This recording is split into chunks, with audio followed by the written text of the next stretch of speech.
நீங்கள் இந்த பாலிசியை ஏன் சட்டமாக கொண்டு வரவில்லை? நீங்க பாலிசியா கொண்டு வந்துட்டு இதை ஏத்துக்கணும் அப்படின்ட்டு நீங்க கட்டாயப்படுத்துகிறீர்கள். ஆனால் சட்டத்தின்படி தர வேண்டிய பணத்தை இந்த பாலிசியை ஏத்துக்கிட்டாதான் தருவேன்ட்டு எங்களை நீங்க கட்டாயப்படுத்துறீங்க. இது எப்படி நியாயமாகும் அப்படின்னு கேட்கிறாரு. அது ஏதாவது ஒரு சரியான கோணத்துல தான் கேட்கிறாரா?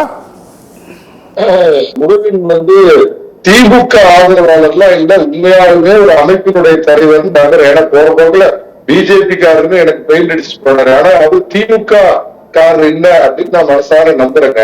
சரி, அவர் கேட்ட விஷயத்துக்கு தம்பி விக்கி திமுக பேசுறப்ப என்னென்னமோ சொன்னாரு. எம்ஜிஆரை ஏமாற்றி நடமாடும் பல்கலைக்கழகம்னு சொல்ற நாவல நெடுந்தெளியில முதுகில் குத்தி கருணாநிதி அவர்கள் எப்படி முதலமைச்சரா வந்தாருங்கிற வரலாறு ஊரு உலகத்துக்கே தெரியும். 1.5 லட்சம் தமிழர்களை கொன்றொழித்த ராஜபக்சே வீட்டுல போய் டிஆர் பாலுவும் மரியாதைக்குரிய கனிமொழியும் வயிறு முட்டை சாப்பிட்டு பரிசு பெட்டகம் வாங்கிட்டு வந்தது யாரு அப்படிங்கிறது வரலாறு தெரியாது. சப்ஜெக்ட் சம்பளம் டீட்டெயிலா போடுங்க. இதுல என்னன்னா அருமை நீங்க சொல்லுங்க பாத்தீங்களா, சிபிஎஸ்இயில் இடஒதுக்கீடு உள்ளதா? அது என்னுடைய கேள்வியா வைக்கிற. இதுல இடஒதுக்கீடு இல்ல அப்படின்னு சொன்னார்ல, சிபிஎஸ்இயில் இடஒதுக்கீடு உள்ளதா? பேசவில்லைங்கிறாரு சார். நான் கேட்கறது இங்க நடத்துற அரசியல்வாதி நடத்துற சிபிஎஸ்இல இடஒதுக்கீடு இருக்குதான்னு கேட்கிறேன். அந்த கேள்வி கேட்கிறேன். நான் முடிச்சிருக்கேன், அப்புறம் நீங்க உங்க கேள்வி கேளுங்க. அது மாதிரி நான் என்ன சொல்றேன்னா, ஐயா மும்மொழியே வேண்டாம் என் தமிழ்நாட்டுக்கு, உங்களை மாதிரி நான் இதுல நிக்கிறேன். சிபிஎஸ்இ பள்ளி வச்சு கல்லா கட்டி வயிற்று நம்பி பேங்க் பேலன்ஸ கட்டி இத சொத்து வாங்கி போடுறான் பாருங்க. நாளைக்கு நடுநிலை தவறாத டி அமைப்பின் முருகனும் ஐயா கல்வியாளர் முருகனும் சிபிஎஸ்இ ஸ்கூல்ல மூடுங்க. கருணாநிதி அவர்கள் கொண்டு வந்து ஆக சிறந்த சமச்சீர் கல்வியை கொண்டு வாங்க. இல்ல சிபிஎஸ்இ வச்சிருந்தீங்கன்னா ஹிந்தி படிக்கிறவனுக்கு ஹிந்தி சொல்லி தராங்க அப்படின்னு நீங்க ஒரு நிலையை எடுத்து போராட்டீங்கன்னா உங்களோட என்னோட உடல் உழைப்பு பண உழைப்பு எல்லாம் கொடுத்து சிபிஎஸ்இக்கு எதிராக நான் போராடுறதுக்கு தயாரா இருக்கிறேன். தர்மேந்திர பிரதானுக்கு பாவம் மொழி பிரச்சனை, அவரு படிச்சதுனால அவருக்கு ஒண்ணும் தெரியல. எப்படி அழகிரிக்கு இங்க தமிழை தவிர வேற எதுவுமே தெரியாத மூக்க அழகிரி கருணாநிதியோட பையனுக்கு அந்த மாதிரி தம்பி சொன்னா அப்படின்னு நினைக்கிறேங்க.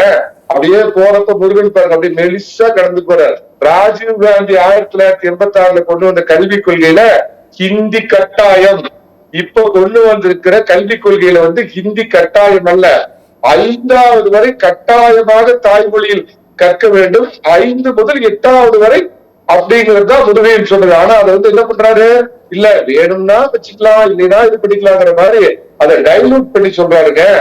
ஒரு கூடுதல் தகவல், பஞ்சாபும் எனக்கு தெரிஞ்சு ஏற்கவில்லை மும்மொழி திட்டத்தை. பஞ்சாபும் ஏற்கல, விளக்கானம் பண்ண ஒப்பாரி வைக்கல. எப்படி நீட்டு தேர்வுங்கிறது நம்மளால ஒண்ணும் பண்ண முடியாது புரிஞ்சுக்கிட்டு எடப்பாடி பழனிசாமி இட அரசியல் பண்ணாத 7.5% இடஒதுக்கீடு கொடுத்து பள்ளி மாணவர்களுடைய உரிமையை காப்பாற்றுறாரோ, அதிகப்படியான 11 மருத்துவக் கல்லூரி கொண்டு மாற்று வழி கண்டுபிடிச்சாரோ, அந்த மாதிரி பஞ்சாப் என்ன சொல்லிட்டா, நான் வேணாம்பா அவருடைய மும்மொழி கொள்கை வேண்டான்ட்டான். மும்மொழி கொள்கை என்பது ஒரு ஸ்கீம். நல்லா புரிஞ்சுக்க, நீங்க கேட்டதுக்கு வரேன். அது ஒரு ஸ்கீம். இஷ்டப்பட்டா ஏத்துக்க, கிணறு வெட்டினா காசு, கிணறு வெட்டலையா காசு கேட்காதுன்னு சொல்றாங்க.